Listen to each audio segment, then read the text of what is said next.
죽변항, 해질녘.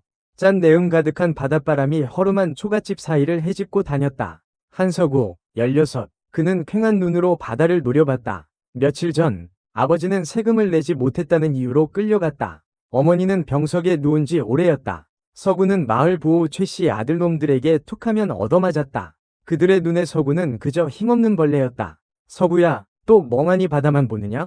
마을 어귀에서 엿장수 영감이 서구를 불렀다. 서구는 힘없이 고개를 저었다. 영감님, 저는 왜 이렇게 약하게 태어났을까요? 매일 맞고 뺏기고 이젠 지쳤어요. 영감은 씁쓸하게 웃었다. 세상이 원래 그렇다. 힘없는 놈은 짓밟히는 게지. 하지만 영감은 서구의 눈을 똑바로 쳐다봤다. 내 안에는 아직 불씨가 남아있다. 그걸 꺼뜨리지 마라. 그날 밤 서구는 최씨 아들놈들에게 또다시 붙잡혔다. 그들은 서구를 밧줄로 묶고 몽둥이로 사정없이 때렸다. 서구는 입술을 깨물며 버텼다. 하지만 점점 의식이 흐려졌다. 이렇게 죽는 건가? 그때 누군가 서구를 번쩍 들어올렸다. 서구는 희미한 눈으로 그를 올려다봤다. 얼굴에 깊은 흉터가 있는 노인이었다. 정신 차려라, 이놈아. 노인은 서구를 자신의 집으로 데려갔다. 허름한 오두막이었지만 왠지 모르게 따뜻한 기운이 감돌았다. 노인은 서구에게 약초를 다려 먹이고 상처를 치료해 주었다. 영감님은 누구십니까? 범장로라고 한다. 서구는 깜짝 놀랐다. 범장로는 한때 조선 최고의 무관이었지만 영모에 휘말려 모든 것을 잃고 이곳 태백산에 은거하고 있다는 소문을 들은 적이 있었다. 어쩌다 이 지경이 되었느냐? 서구는 울먹이며 자신의 이야기를 털어놓았다. 범장로는 묵묵히 듣고 있다가 입을 열었다. 내 놈, 복수하고 싶으냐? 서구는 눈을 번뜩였다. 네, 반드시 복수할 겁니다. 좋다. 그럼 내일부터 훈련이다. 다음 날부터 서구는 범장로에게 혹독한 훈련을 받았다. 새벽부터 밤늦게까지 산을 오르내리고 검을 휘두르고 주먹을 내질렀다. 온몸이 땀과 흙으로 범벅이 되었지만 서구는 포기하지 않았다. 범장로의 집에는 화련이라는 예쁜 소녀가 있었다. 서구 또래의 화련은 범장로가 거둔 양녀였다. 화련은 서구에게 따뜻한 밥을 차려주고 상처를 치료해 주었다. 서구는 화련에게 점점 마음이 끌렸다. 어느 날 밤 서구는 화련에게 자신의 마음을 고백했다. 화련아, 나는 너를 좋아한다. 화련은 얼굴을 붉히며 고개를 숙였다. 저도 서구 오라버니가 좋습니다. 두 사람은 달빛 아래에서 첫 입맞춤을 나누었다. 한편 서구는 마을에서 기생 매화와 우연히 마주치게 되었다. 매화는 아름다운 외모와 뛰어난 가무 실력으로 유명했지만 어딘가 슬픈 눈빛을 지니고 있었다. 서구는 매화에게 묘한 동질감을 느꼈다. 매화는 서구에게 조심스럽게 접근했다. 서구 도련님, 조심하세요. 조필두 그자는 보통 내기가 아닙니다. 조필두는 이 지역을 다스리는 악명 높은 독군사였다. 매화는 조필두의 악행을 알고 있었고 서구에게 경고한 것이다. 서구는 매화의 말에 불안감을 느꼈지만 복수를 향한 결심은 더욱 굳건해졌다. 서구는 매일같이 수련에 매진했다. 범장로는 서구에게 자신의 모든 무예를 전수했다. 서구는 빠르게 성장했다. 그의 검술은 날카롭고 주먹은 단단해졌다. 어느 날 범장로는 서구에게 자신의 과거를 털어놓았다. 나는 한때 이 나라 최고의 무관이었다. 하지만 권력에 눈이 먼 자들의 모함으로 모든 것을 잃었다. 내 가족은 몰살당했고 나는 간신히 목숨만 건져 이곳으로 도망쳐왔다. 범장로는 서구에게 자신의 검을 물려주었다. 이 검은 나의 혼이 담긴 검이다. 이제 네가 이 검을 들고 정의를 위해 싸워라. 서구는 눈물을 흘리며 검을 받았다. 장로님, 반드시 장로님의 뜻을 따르겠습니다. 서구는 매화와도 점점 더 가까워졌다. 매화는 서구에게 조필두에 대한 정보를 알려주고 위험을 경고했다. 서구는 매화에게 고마움을 느꼈지만 동시에 그녀의 슬픈 눈빛에 마음이 아팠다. 매화 낭자, 어째서 항상 그렇게 슬픈 눈빛을 하고 있어? 매화는 잠시 망설이다가 입을 열었다. 저는 조필두에게 억지로 끌려와 기생이 되었습니다. 제 가족은 조필두의 손에 몰살당했고요. 서구는 분노에 치를 떨었다. 조필두, 그자를 반드시 내 손으로 처단하겠소. 어느 날 밤, 서구는 범장로와 함께 달빛 아래에서 술을 마셨다. 서구야, 이제 때가 되었다. 범장로는 비장한 표정으로 말했다. 내일, 우리는 조필두를 처단할 것이다. 서구는 긴장했지만 두려움은 없었다. 그는 이미 복수를 위해 모든 것을 걸었다. 다음 날 새벽, 서구와 범장로는 조필두의 저택으로 향했다. 저택은 삼엄한 경비가 펼쳐져 있었지만 서구와 범장로는 순식간에 경비병들을 제압하고 안으로 침입했다. 조필두는 자신의 방에서 기생들과 술을 마시고 있었다. 서구와 범장로가 나타나자 조필두는 당황한 기색을 감추지 못했다. 내 놈들이 감히 이곳에 나타나다니 당장 끌어내 처형하라. 조필두의 명령에 수십 명의 병사들이 달려들었지만 서구와 범장로는 눈 하나 깜짝하지 않았다. 서구는 범장로에게 물려받은 검을 휘두르며 병사들을 베어 넘겼다. 범장로 역시 녹슬지 않은 실력으로 병사들을 상대했다. 마침내 서구와 조필두가 마주섰다. 조필두, 내 놈의 악행은 여기서 끝이다. 서구는 분노에 찬 목소리로 외쳤다. 건방진 놈, 내 놈이 감히 나를 상대하겠다고? 조필두는 코웃음을 치며 검을 뽑아 들었다. 두 사람의 검이 격렬하게 부딪혔다. 서구는 범장로에게 배운 모든 기술을 쏟아부으며 싸웠지만 조필두는 만만치 않은 상대였다. 조필두는 수년간의 경험과 권력으로 다져진 무공을 가지고 있었다. 싸움은 점점 더 치열해졌다. 서구는 여러 차례 위기에 몰렸지만 그때마다 화령과 매화, 그리고 범장로의 가르침을 떠올리며 다시 일어섰다. 그때 범장로가 조필두의 부하들에게 둘러싸여 위험에 처했다. 서구는 범장로를 구하기 위해 달려갔지만 조필두가 서구의 앞을 막아섰다. 내 놈의 스승은 이제 끝이다. 조필두는 비열한 웃음을 지으며 검을 휘둘렀다. 서구는 필사적으로 막았지만 조필두의 검은 서구의 어깨를 깊숙이 베었다. 서구는 고통에 신음하며 쓰러졌다. 조필두는 쓰러진 서구에게 다가가 마지막 일격을 가하려 했다. 그때 범장로가 조필두의 부하들을 물리치고 달려와 조필두의 검을 막아섰다. 서구를 건드리지 마라. 범장로는 온 힘을 다해 조필두와 싸웠지만 이미 너무 많은 힘을 소진한 상태였다. 조필두는 범장로의 빈틈을 노려 검을 찔렀다. 아버지, 멀리서 화련의 비명소리가 들려왔다. 화련은 서구를 돕기 위해 달려오던 중이었다. 범장로는 치명상을 입고 쓰러졌다. 서구는 절규하며 범장로에게 달려갔다. 장로님, 안 돼요. 범장로는 힘겹게 숨을 몰아쉬며 서구의 손을 잡았다. 서구야, 나의 복수를 부탁한다. 범장로는 마지막 말을 남기고 눈을 감았다. 서구는 오열하며 범장로의 시신을 끌어안았다. 분노와 슬픔에 휩싸인 서구는 다시 검을 쥐었다. 그의 눈빛은 맹수처럼 이글거렸다. 조필두, 너만은 절대로 용서하지 않겠다. 서구는 조필두에게 달려들었다. 그의 검은 마치 불꽃처럼 타올랐다. 조필두는 서구의 기세에 눌려 뒷걸음질 쳤다. 이럴 수가. 내 놈이 어떻게? 서구는 범장로에게 배운 마지막 비기, 일섬을 사용했다. 그의 검은 번개처럼 빠르게 조필두의 목을 베었다. 조필두는 비명조차 지르지 못하고 쓰러졌다.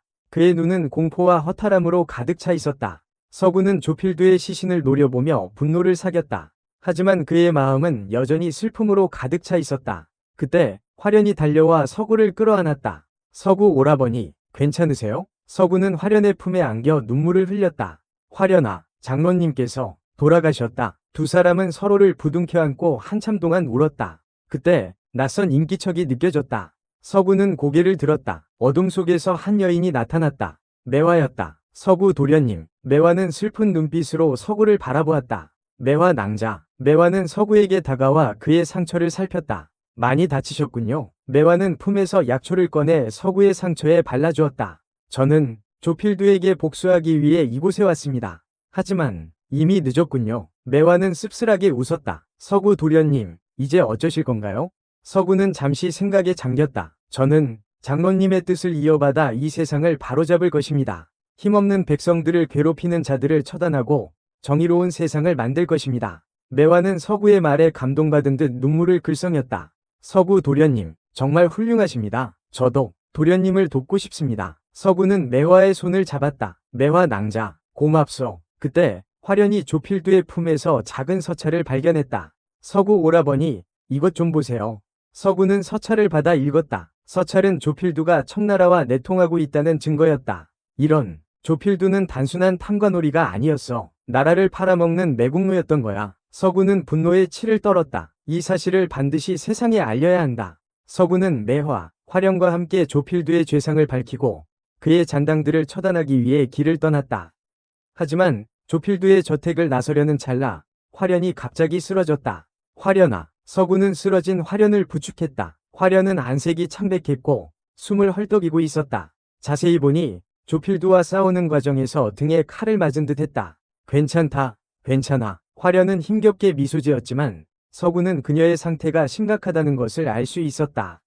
어서 위원을 불러야 해. 매화가 다급하게 말했지만 이미 늦은 듯했다. 화련의 숨소리가 점점 약해지더니 이윽고 멎어버렸다. 화련아, 안 돼. 제발 눈을 떠봐. 서구는 화련의 시신을 끌어안고 오열했다. 매화 역시 눈물을 흘리며 슬퍼했다. 서구는 화련의 죽음에 깊은 슬픔과 죄책감을 느꼈다. 화련을 지켜주지 못했다는 자책감에 괴로워했다. 내가 널 지켜줬어야 했는데. 매화는 서구의 어깨를 토닥이며 위로했다. 도련님 잘못이 아니에요. 화련낭자는 도련님을 위해 희생한 거예요. 서구는 화련의 시신을 양지 바른 곳에 묻어주고 복수를 다짐했다. 그는 매화와 함께 조필드의 잔당들을 추적하고 그들의 죄상을 밝혀냈다. 서구의 활약은 백성들 사이에서 영웅담처럼 퍼져나갔다. 사람들은 그를 태백산의 검은 늑대라고 불렀다. 서구는 조필드의 잔당들을 모두 처단하고 청나라와의 내통 증거를 조정에 넘겼다. 조정에서는 서구의 공을 인정하여 그에게 벼슬을 내리려 했지만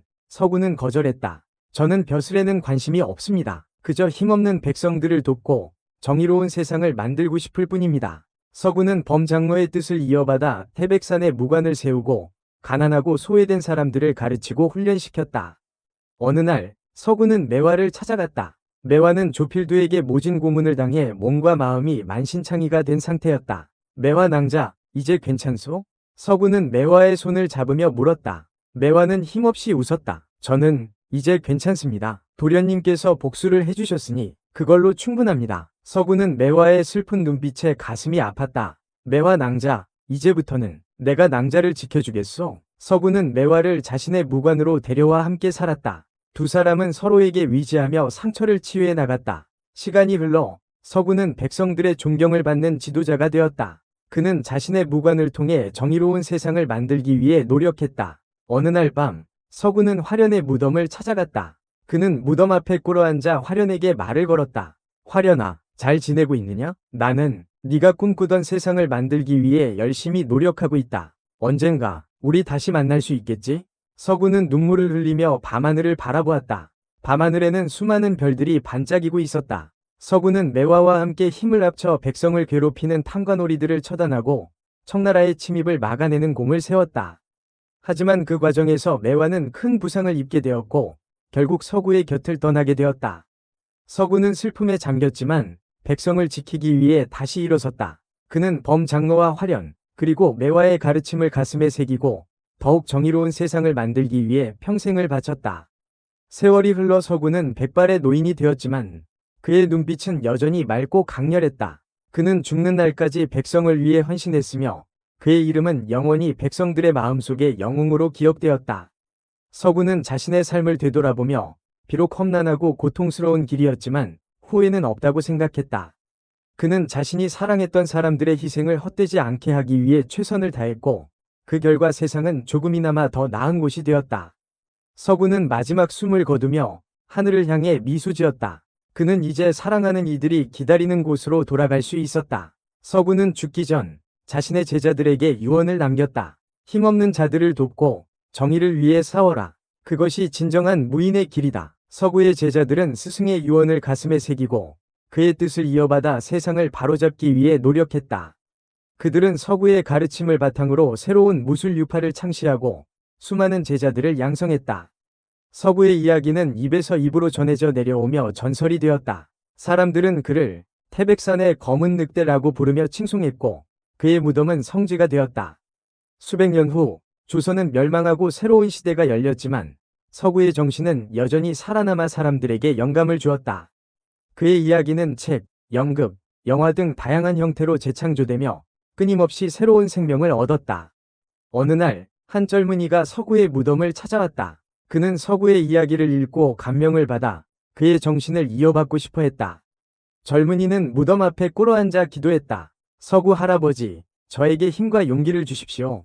저도 할아버지처럼 정의로운 세상을 만들기 위해 살고 싶습니다. 그때 갑자기 바람이 불어와 젊은이의 몸을 감쌌다. 젊은이는 눈을 감고 바람의 속삭임에 귀를 기울였다. 힘은 내 안에 있다. 정의는 내 마음속에 있다. 내 자신을 믿고 내 길을 가라. 젊은이는 눈을 뜨고 하늘을 바라보았다. 하늘은 맑고 푸르렀다. 젊은이는 새로운 희망과 용기를 얻었다. 그는 서구의 무덤을 향해 깊이 절하고 자신의 길을 떠났다. 그는 서구의 정신을 이어받아 세상을 더 나은 곳으로 만들기 위해 노력할 것이다. 그리고 서구와 관련된 잘 알려지지 않은 또 다른 이야기가 전해져 내려온다. 서구가 조필두를 처단하고 화련을 잃은 슬픔에 잠겨 있을 때였다. 밤마다 악몽에 시달렸고 낮에는 화련의 환영을 보며 괴로워했다. 매화는 그런 서구를 안타깝게 지켜보며 그를 위로하기 위해 노력했다. 하지만 서구의 마음은 쉽게 열리지 않았다. 어느 날 밤, 서구는 또다시 악몽을 꾸고 깨어났다. 그는 땀으로 범벅이 된 채 숨을 헐떡이고 있었다. 매화는 서구의 곁으로 다가가 그의 손을 잡았다. 도련님, 또 악몽을 꾸셨군요. 서구는 고개를 끄덕였다. 매화 낭자, 나는 화련이를 잊을 수가 없어. 그녀를 지켜주지 못했다는 죄책감에 매일 밤 괴로워. 매화는 서구의 눈물을 닦아주며 그를 품에 안았다. 도련님, 화련 낭자는 도련님께서 행복하게 살기를 바랄 거예요. 서구는 매화의 품에 안겨 한참 동안 울었다. 그리고 그날 밤 두 사람은 서로의 상처를 보듬으며 하나가 되었다. 이 이야기는 서구의 인간적인 면모를 보여주는 슬프지만 아름다운 사랑 이야기로 전해져 내려온다. 서구와 매화의 관계는 단순한 동료애나 연민을 넘어선 깊은 유대감으로 이어졌다. 매화는 서구에게 헌신적인 사랑을 주었고 서구는 매화를 통해 잃어버린 사랑의 아픔을 조금씩 치유해 나갔다. 하지만 두 사람의 행복은 오래가지 못했다. 조필두의 잔당들은 여전히 서구를 노리고 있었고 매화의 과거는 끊임없이 그녀를 괴롭혔다. 어느 날 서구는 조필두의 잔당들이 숨어있는 곳을 알아내고 그들을 소탕하기 위해 길을 떠났다. 매화는 서구를 걱정하며 함께 가겠다고 했지만 서구는 매화를 위험에 빠뜨리고 싶지 않아 그녀를 무관에 남겨두었다. 서구가 떠난 후 매화는 불안한 마음을 감출 수 없었다. 그녀는 서구를 위해 기도하며 그가 무사히 돌아오기를 기다렸다. 하지만 매화의 불길한 예감은 현실이 되었다. 서구는 조필두의 잔당들과 치열한 전투를 벌였고 그 과정에서 큰 부상을 입게 되었다. 서구는 간신히 목숨을 건져 무관으로 돌아왔지만 그의 상처는 너무 깊었다. 매화는 서구를 간호하며 밤낮으로 그의 곁을 지켰다. 서구는 매화의 간호 덕분에 조금씩 기력을 회복했지만 그의 몸은 예전 같지 않았다. 그는 더 이상 검을 휘두를 수 없었고 평생 동안 후유증에 시달려야 했다. 매화는 서구의 곁을 지키며 그를 위로하고 격려했다. 그녀는 서구에게 변함없는 사랑을 주었고 서구는 매화의 사랑 덕분에 절망 속에서 다시 일어설 수 있었다. 서구는 더 이상 무관을 이끌 수 없게 되었지만 그는 자신의 경험과 지혜를 바탕으로 제자들을 가르치고 백성들을 위한 정치를 펼쳤다. 매화는 서구의 곁에서 그의 조력자이자 동반자가 되어 그의 뜻을 함께 이루어 나갔다. 두 사람은 비록 육체적인 사랑은 나눌 수 없었지만 그들의 영혼은 깊이 연결되어 있었다. 그들은 서로에게 힘이 되어주며 남은 생을 함께 보냈다. 서구가 죽기 전 그는 매화의 손을 잡고 마지막 말을 남겼다. 매화 낭자, 고맙소. 당신 덕분에 나는 행복했소. 매화는 눈물을 흘리며 서구의 손을 잡았다. 도련님, 저도 도련님 덕분에 행복했습니다. 서구는 편안한 미소를 지으며 눈을 감았다. 매화는 서구의 시신을 끌어안고 한참 동안 울었다. 매화는 서구의 유언에 따라 그의 무덤을 화련의 무덤 옆에 만들었다. 그녀는 매일 두 사람의 무덤을 찾아가 꽃을 바치고 그들의 영혼을 위로했다. 매화는 서구가 죽은 후에도 그의 뜻을 이어받아 백성들을 위해 헌신했다. 그녀는 서구의 무관을 이끌며 정의로운 세상을 만들기 위해 노력했다. 매화는 죽는 날까지 서구와 화련을 잊지 못했다. 그녀는 두 사람의 사랑을 가슴에 품고 그들의 정신을 이어받아 살아갔다. 그리고 매화가 죽은 후 그녀의 제자들은 스승의 유언에 따라 그녀의 무덤을 서구와 화련의 무덤 옆에 만들었다. 세 사람의 무덤은 나란히 놓여 영원히 함께하게 되었다. 이 이야기는 단순한 영웅담을 넘어 사랑과 희생, 그리고 정의에 대한 깊은 성찰을 담고 있다. 서구와 화련, 그리고 매화의 이야기는 세대를 거쳐 전해져 내려오며 사람들에게 용기와 희망을 주었다. 서구의 무관은 수백 년 동안 번성하며 수많은 영웅들을 배출했다. 그들은 서구의 정신을 이어받아 세상을 더 나은 곳으로 만들기 위해 노력했다. 그리고 서구와 화련, 그리고 매화의 사랑 이야기는 아름다운 전설이 되어 영원히 사람들의 마음속에 남게 되었다. 그들의 사랑은 시공간을 초월하여 우리에게 진정한 사랑의 의미를 되새기게 한다. 서구가 남긴 유산은 단순한 무술이나 정치적인 업적뿐만이 아니라 인간의 존엄성과 정의, 그리고 사랑의 가치를 일깨워주는 소중한 가르침이었다. 그의 이야기는 우리에게 불의에 맞서 싸우고 약자를 보호하며 사랑하는 사람들을 위해 헌신하는 삶의 중요성을 상기시켜준다. 서구, 화련, 매화, 세 사람의 운명은 비극적으로 얽혀 있지만 그들의 삶은 우리에게 깊은 감동과 영감을 준다. 그들은 각자의 방식으로 사랑을 실천했고 정의를 위해 싸웠으며 세상을 더 나은 곳으로 만들기 위해 헌신했다. 그들의 이야기는 우리에게 다음과 같은 질문을 던진다.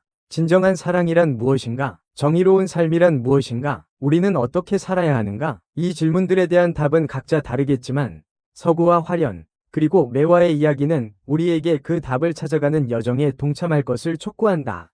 그들의 삶은 우리에게 용기와 희망을 주고 우리가 더 나은 세상을 만들기 위해 노력할 수 있도록 격려한다. 그리고 이 이야기는 여기서 끝나지 않는다. 서구의 정신은 여전히 살아남아 우리에게 정의로운 세상을 만들기 위한 영감을 주고 있다. 그의 이야기는 우리에게 불의에 맞서 싸우고 약자를 보호하며 사랑하는 사람들을 위해 헌신하는 삶의 중요성을 끊임없이 상기시켜 줄 것이다. 서구의 이야기는 단순한 과거의 전설이 아니라 현재와 미래를 살아가는 우리 모두에게 던지는 메시지이다.